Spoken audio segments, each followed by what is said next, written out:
خوشبو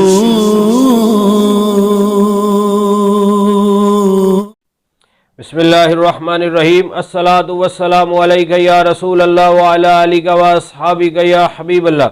معزز ناظرین و سامعین، ہمارے پیارے آقا صلی اللہ علیہ وآلہ وسلم کی شان و عظمت وراء الورا ہے۔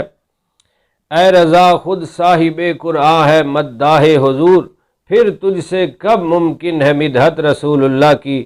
عرش حق ہے مسند رفت رسول اللہ کی، دیکھنی ہے حشر میں عزت رسول اللہ کی۔ خدا کی عظمتیں کیا ہیں محمد مصطفیٰ جانے، مقام مصطفیٰ کیا ہے محمد کا خدا جانے۔ بنی ہاشم خاندان کا ہی ایک بہت بڑا پہلوان ہے، جس سے کوئی کشتی لڑنے کے لیے تیار نہیں اور کوئی بھی اس کو گرا نہ سکا، اس کی پشت زمین سے لگا نہ سکا۔ لیکن میرے اور آپ کے پیارے نبی صلی اللہ علیہ وسلم ایک دن اس طرف تشریف لے گئے جس وادی میں وہ بکریاں چرایا کرتا تھا۔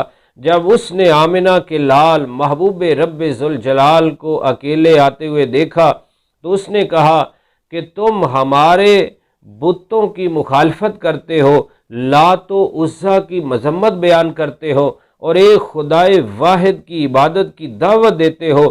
آج میرے ساتھ مقابلہ کر لو، کشتی کر لو اور تم اپنے خدا کی طاقت کو بلاؤ، خدا کو بلاؤ اور میں اپنے معبودوں کو پکاروں گا، لات و عزیٰ سے مدد طلب کروں گا، تم اپنے خدا سے مدد طلب کرو اور میرے ساتھ کشتی کرو۔ اور ایک روایت میں یہ بھی ہے، اس نے کہا کہ اگر تم مجھے زیر کر لو گے، میری پشت زمین سے لگا دو گے، کشتی میں جیت جاؤ گے تو میں تمہیں 10 بکریاں دے دوں گا۔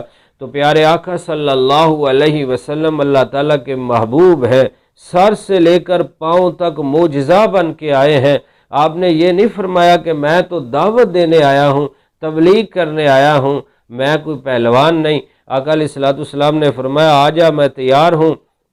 نبی کریم صلی اللہ علیہ وآلہ وسلم نے اس کے ساتھ کشتی فرمائی اور آنن فانن اس کو پچھاڑ دیا، زمین پہ لٹا دیا، اس کی پشت کو زمین سے لگا دیا اور اس کے سینے پہ جلوہ افروز ہو گئے۔ وہ حیران رہ گیا، اس نے کہا کہ یہ آپ کی طاقت نہیں، آپ کے رب کی طاقت ہے، اس نے آپ کی مدد کی ہے، لیکن میرے خداؤں نے تو میری سنی ہی نہیں، مجھے ذلیل و رسوا کر دیا ہے، دوبارہ کریں۔ پھر اس نے اپنے معبودوں کو پکارا، دوسری بار آقا علیہ الصلوۃ والسلام نے پھر اسے گرا دیا، اس کی پشت کو زمین سے لگا دیا، اس کے سینے پہ تشریف فرما ہو گئے۔ اس نے پھر کہا کہ مجھے میرے معبودوں نے ذلیل کیا ہے، تمہارا رب تمہاری مدد بھی کر رہا ہے، تمہیں عزت و بلندی بھی دے رہا ہے، ایک بار پھر آئیے۔ اور پھر ایک روایت میں ہے کہ اس نے دوسری بار بھی کہا 10 بکریاں اور دے دوں گا، تیسری بار اس نے کہا 10 بکریاں اور دے دوں گا۔ آقا علیہ الصلوۃ والسلام نے تیسری بار بھی اسے گرایا، اس کی پشت کو زمین سے لگایا اور اس کے سینے پہ جلوہ افروز ہو گئے۔ وہ بڑا حیران ہوا، اس نے کہا کہ میرے معبودوں نے آج میری مدد نہیں کی اور مجھے ذلیل و رسوا کیا، آپ کا رب تو آپ کی مدد کر رہا ہے، آپ کو عزت و عظمت دے رہا ہے۔ پھر اس نے کہا کہ آپ میری بکریاں لے سکتے ہیں۔ آقا علیہ الصلوۃ والسلام نے فرمایا مجھے تیری بکریوں کی ضرورت نہیں ہے، بلکہ میں چاہتا ہوں تو جہنم کی آگ سے بچ جائے، تو کلمہ پڑھ لے، مسلمان ہو جا، تو دنیا اور آخرت میں کامیاب ہو جائے گا۔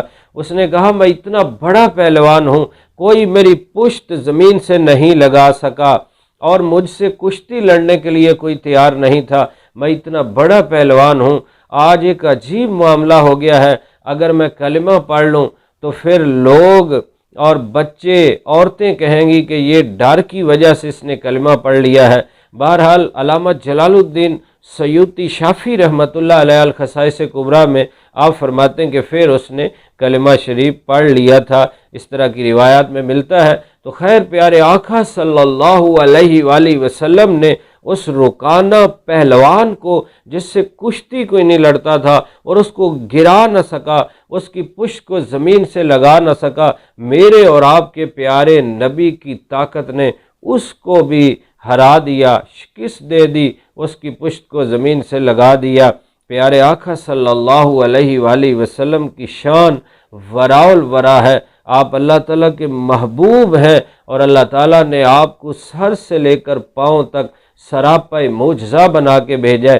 اتنے میں جناب ابو بکر صدیق رضی اللہ تعالیٰ عنہ اور جناب فاروق اعظم رضی اللہ تعالیٰ عنہ کو پتہ چلا کہ آقا علیہ السلام ادھر تشریف لے گئے ہیں، تو وہ بھی جلدی سے آئے اور انہوں نے دیکھا کہ آقا علیہ السلام اس وادی کی طرف سے واپس آ رہے ہیں جدھر وہ رکانہ پہلوان بکریاں چرایا کرتا تھا۔ تو وہ حیران ہوئے، آقا علیہ السلام سے عرض کرنے لگے کہ آپ ادھر اکیلے کیوں تشریف لے گئے؟ وہاں تو آپ کا ایک دشمن رہتا ہے اور وہ بڑا طاقتور بھی ہے۔ آقا علیہ السلام نے پوری بات سنائی تو جناب فاروق اعظم اور جناب صدیق اکبر رضی اللہ تعالیٰ عنہ بڑے حیران ہوئے کہ اللہ تعالیٰ کے آپ محبوب ہو، اللہ تعالیٰ نے آپ کو بڑی عزت و عظمت اور شان عطا فرمائی ہے۔ یا مصطفیٰ خیر الورا تیرے جیا کوئی نہیں، کنوں کواں میں تیرے جیا کوئی نہیں۔ اقصا دے وچ آقا میرے پڑھ کے نماز پیچھے تیرے، نبیاں نے بھی ایہو کیا تیرے جیا کوئی نہیں۔ اللہ رب العزت ہمیں اپنے محبوب کا سچا عاشق بنائے، آمین بجاہ النبی الامین صلی اللہ علیہ وسلم۔